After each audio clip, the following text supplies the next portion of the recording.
Good morning all of you. In the previous class we have learnt some problems related to attenuation as well as bending losses. So there we have calculated, there we have learnt about how to calculate the attenuation of an optical fiber as well as how to calculate the bending loss of an optical fiber. So there we have taken some single mode fibers, multi-mode fibers and solved some problems. So today in this session we will try to solve some problems related to dispersion. See the question. A 6 kilometer optical link, length of the optical fiber is given 6 kilometer. Okay, consists of a multi-mode step index fiber. Okay, with a core refractive index n1 is given.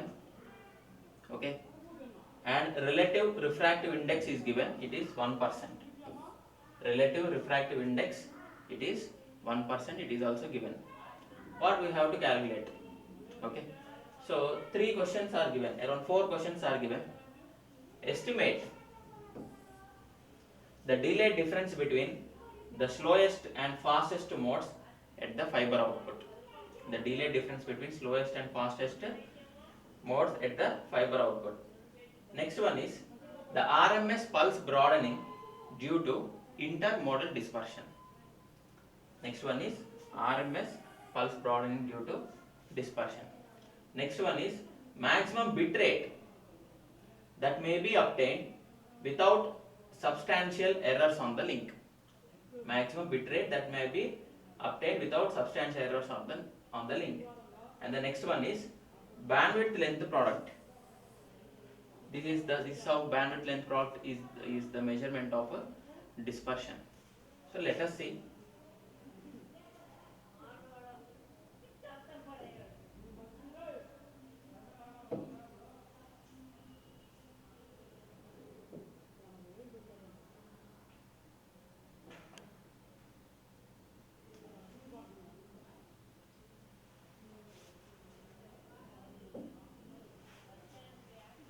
So given data is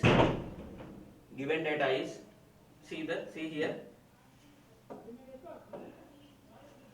given data is length is 6 kilometers, optical core refractive index is 1.5, and the next one is relative refractive index difference is 0.01. So here you need to see the you need to observe the important formulae or the relations to find out the whatever the questions asked in the problem. Okay, the first one is delay difference. Delay difference, that is TSI. TSI is equal to L into N1 into delta by C. This is what is the formula. What is that? L into N1 into delta by C. Okay, this is the formula. Okay, so you know what is L here, 6 kilometers. You know what is N here, N1 here, that is 1.5. You know what is delta here, that is 0.01, and C means yes, velocity of light. C means velocity of light.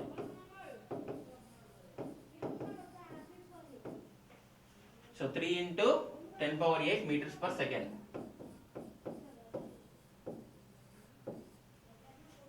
So that we have to substitute here. So length is given, refractive index value of the core is given. Next, relative refractive index difference is given, and C, that is the velocity of light. So it is around 3 into 10 power 8 meters per second. That already we know. Substitute all these values, okay, to find the delay difference. Here the delay difference, remembering this delay difference formula is very much important. Okay, now let us go to the second question. What is the second question? The pulse broadening due to intermodal dispersion. Okay, pulse broadening due to dispersion.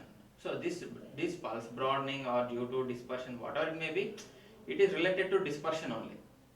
It is related to dispersion only.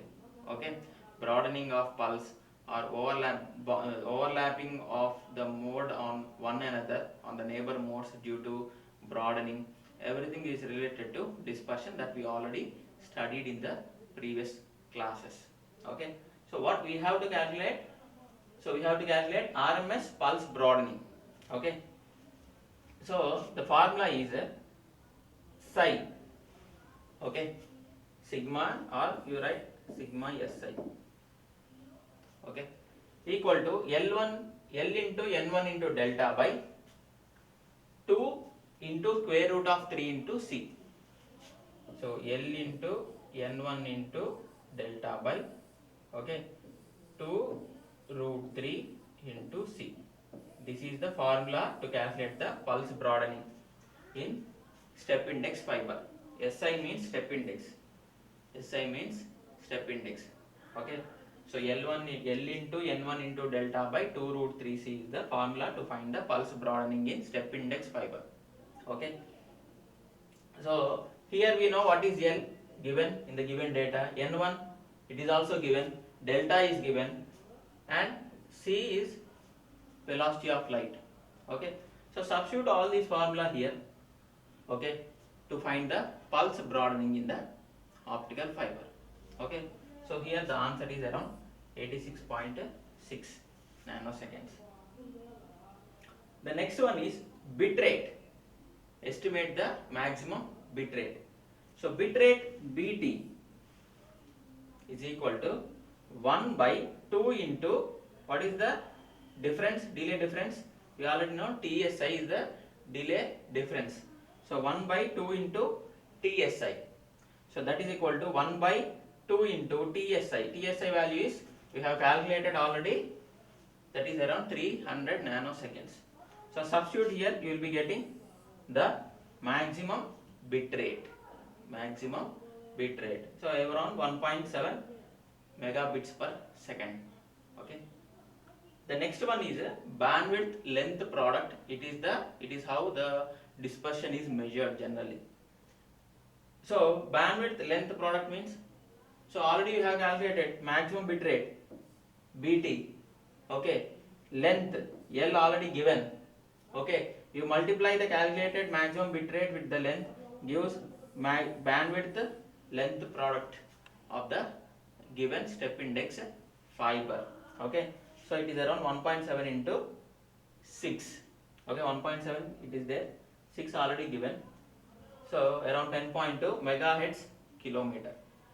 Megahertz kilometer. Okay, so this is how you need to calculate the dispersion parameters. These are all called as dispersion parameters of the optical fiber. Okay, so here remembering the formula is very much important rather than solving the problem. Okay, remembering the formula, respective formula is very much important rather than the solving the problem. Okay, so if you know the problem, so immediately you will be able to solve the problem very quickly. Okay, so all of you remember the relations, note down in your notebook. Okay, see the second question. Second question is,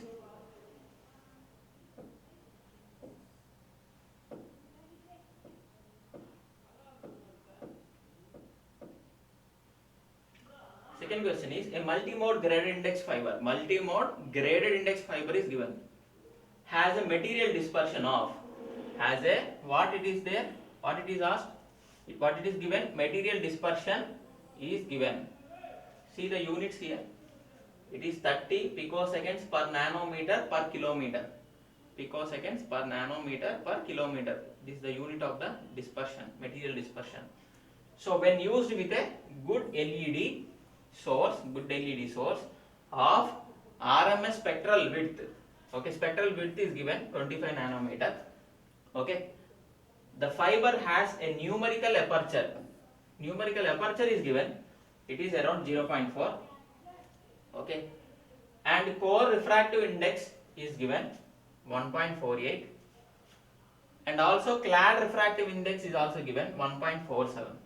Clad refractive index is also given 1.47. So while I am telling the question, try to note down the given data parallelly in your notebook. So 1.47. So what it is the estimate. The question is estimate the total RMS pulse broadening, total RMS pulse broadening per kilometer within the fiber. Okay, you need to calculate total RMS pulse broadening per kilometer within the fiber. Okay, here small condition is given. Assume that waveguide dispersion is negligible, or don't consider the waveguide dispersion. This is the first question. See the second question. Estimate the bandwidth length product for the fiber. Estimate the bandwidth length product for the fiber. Two questions are asked. Carefully listen. One is estimate the total RMS pulse broadening per kilometer within the fiber, neglecting waveguide dispersion. Next one is estimate the bandwidth length product for the fiber. These are the two questions asked for this given problem. Okay. Now let us see.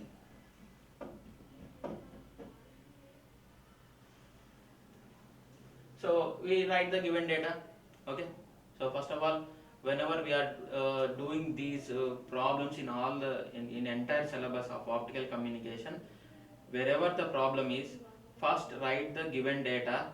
Okay. So think what is the suitable formula or relation to be applied for this question.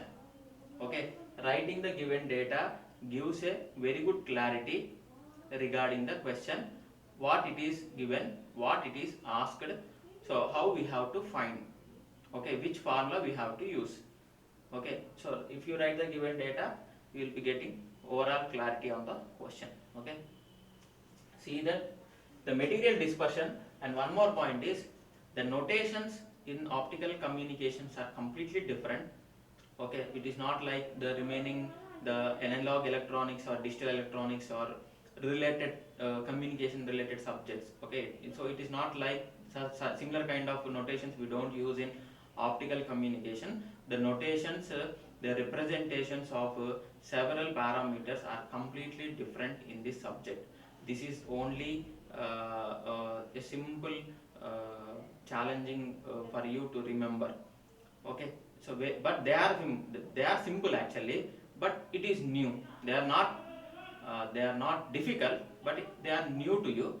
So that is the reason remembering all the notations is also very important. For example, refractive index N1, N2, core refractive index N1, clad refractive index N2, relative refractive index delta, numerical aperture Na, acceptance angle theta max. So if you see all these notations, you don't find these notations earlier in any communication or electronic subject. Okay, that is the reason writing the given data in terms of the specific notations is very much important. Then only we easily remember the suitable formula.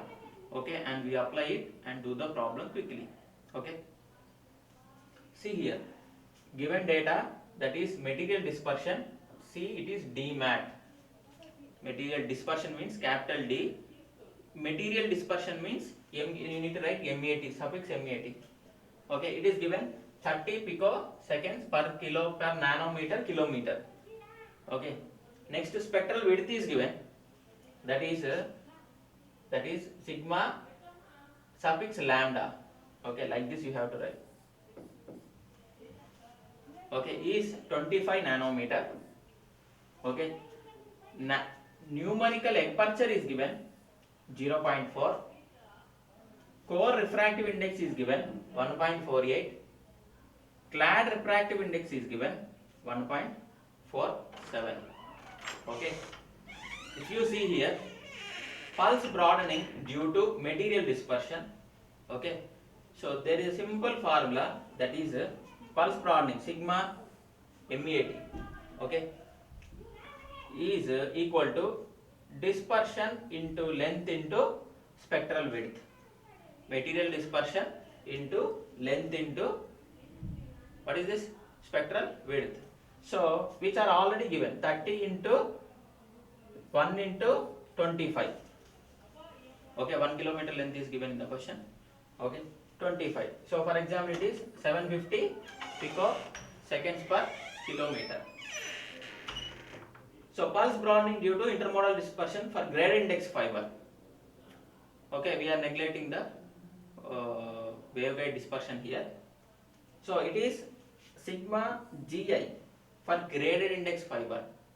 So it is L into N1 into delta square, means here you need to write like this actually, L into N1 into delta square divided by 20 into square root of 3 into C. Okay. So like this actually, here giving the root, square root symbols, so it became difficult. Actually that is the reason I have written in terms of words only, everything, the formula.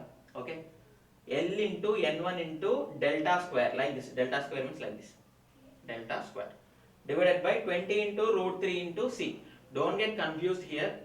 Okay, so here actually in the previous problem we have done the same thing actually. Okay, there step index fiber, first the question is step index fiber, the question is related to step index fiber. There sigma SI you have written. Okay, formula is similar actually, not exactly, L into N1 into delta by 2 root 3 C in the previous question, but now it is pulse broadening in graded index fiber, not step index. In graded index fiber, L into N1 into delta square by 20 root 3 into C. Okay, so L is given, 1 into N1 is given, delta square means delta is given. Okay, so 20 root 3 into C. So C value, velocity of light, it is also given. Okay, so here actually if delta is not given, you can find the delta. Okay, how? In this question delta is not given, you can find the delta. Delta means relative refractive index, that is N1 minus N2 by N1. N1 is given question, N2 is given, N1. Okay, so you can find the delta very easily and substitute here. So L is 1 into N1 delta, N1 is given. Okay, so delta is, you can find root 20 into root 3 into C means 3 into 10 power 8 meters per second. Okay, so using this relation it is very easy to find the pulse broadening in the grade index fiber. Around 14.24 picoseconds per kilometer we will be getting. Okay, the another one is total pulse broadening. Total pulse broadening. Okay, total pulse broadening means sigma t, suffix t, total, t stands for total. Okay, is equal to square root of, okay, the previous one is pulse broadening due to material dispersion, 750 square, plus pulse broadening due to intermodal dispersion. Okay, that is 14.24 square. Okay, so pulse broadening due to material dispersion, pulse broadening due to intermodal dispersion, two dispersions. Okay, so square root of square root of 750 square plus 14.24 square. So you will be getting some around 750.13 picoseconds per kilometer. Picoseconds per kilometer. So here overall you can observe, sir, what is the, how you are getting these relations, how you are getting these relations and all. Okay, here for certain as I said in the unit 1, where when we are discussing in unit 1, for example, derivation for acceptance angle, derivation for numerical aperture in terms of delta. Okay, so there are some derivations actually, okay, which can be discussed. but these are there are no specific derivations for this. These are called as empirical relations. Okay, we are taking directly uh, from the particular research paper or whatever it may be specified in the textbook. Specified in the textbook. So that is the reason I haven't derived the relations for these various types of formulas which are discussed in the previous class, that is attenuation. For example, how to calculate the bending loss, at which radius of curvature bending loss occurs, RC equal to some formula is there. Okay, so how you got that formula? So it is an empirical relation. We take that formula, no need to derive that. Okay, similarly here also d mat into L into sigma lambda means we take these are called as empirical relations. Okay, we can utilize them in solving the problem or finding the fiber parameters, but no need of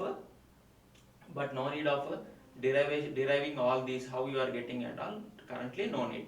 Okay, so we are directly discussing these, taking these formulas and making use of these formulas in solving the problems.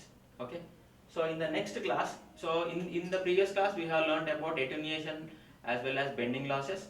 In this class you have learned about the problems, you have done some problems related to dispersion. Okay, so in the next class we will be discussing about we'll be starting the next unit, that is unit 3. Okay, thank you.